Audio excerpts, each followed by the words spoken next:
बहुत समय पहले की बात है। चंदनपुर का राजा बड़ा प्रतापी था। दूर दूर तक उसकी समृद्धि की चर्चाएं होती थी। उसके महल में हर एक सुख सुविधाएं की वस्तु उपलब्ध थी, परंतु फिर भी अंदर से उसका मन अशांत रहता था। उसने कई ज्योतिषियों और पंडितों से इसका कारण जानना चाहा। बहुत से विद्वानों से मिला।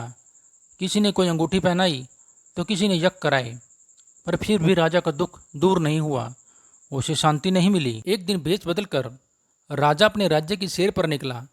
घूमते घूमते वह एक खेत के निकट से गुजरा। तभी उसकी नज़र एक किसान पर पड़ी।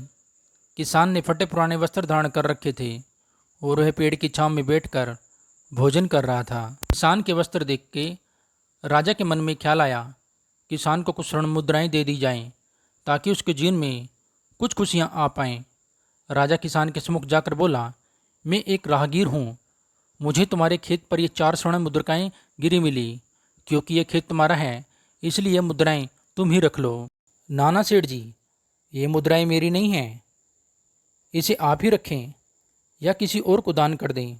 मुझे इनकी कोई आवश्यकता नहीं है। किसान की यह प्रतिक्रिया देख राजा को बड़ी अजीब लगी और बोले, धन की आवश्यकता किसे नहीं होती, आप भला लक्ष्मी को कैसे मना कर सकते हैं। सेठ जी, मैं रोज 4 आने कमा लेता हूँ और उतने में ही खुश रहता हूँ। किसान बोला, क्या आप सिर्फ 4 आने की कमाई करते हैं और इतने में ही प्रसन्न रहते हैं? यह कैसे संभव है? राजा ने अचरज से पूछा। सेठ जी, किसान बोला, प्रसन्नता इस बात पर निर्भर नहीं करती कि आप कितना कमाते हैं या आपके पास कितना धन है। प्रसन्नता उस धन के प्रयोग पर निर्भर करती है। तो तुम इन 4 आने का क्या क्या कर लेते हो? राजा ने उपहास के लहजे से प्रश्न किया। किसान भी बेकार की बहस नहीं करना चाहता था।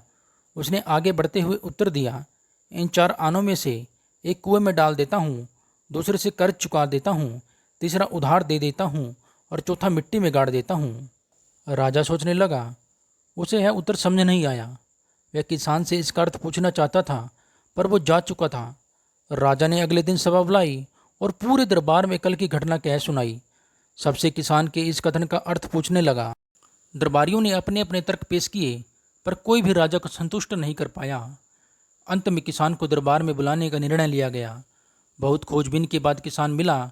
उसे कल की सभा में प्रस्तुत होने का निर्देश दिया गया। राजा ने किसान को उस दिन अपने भेष बदलकर भ्रमण करने के बारे में बताया और सम्मानपूर्वक दरबार में बिठाया।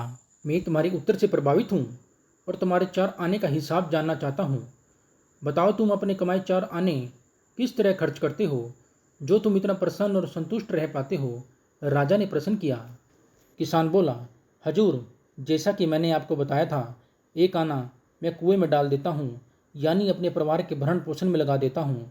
दूसरे से मैं कर्ज चुका देता हूँ, यानी अपने माँ बाप की सेवा में लगा देता हूँ। तीसरा मैं उधार दे देता हूँ, यानी अपने बच्चों की शिक्षा दीक्षा में लगा देता हूँ।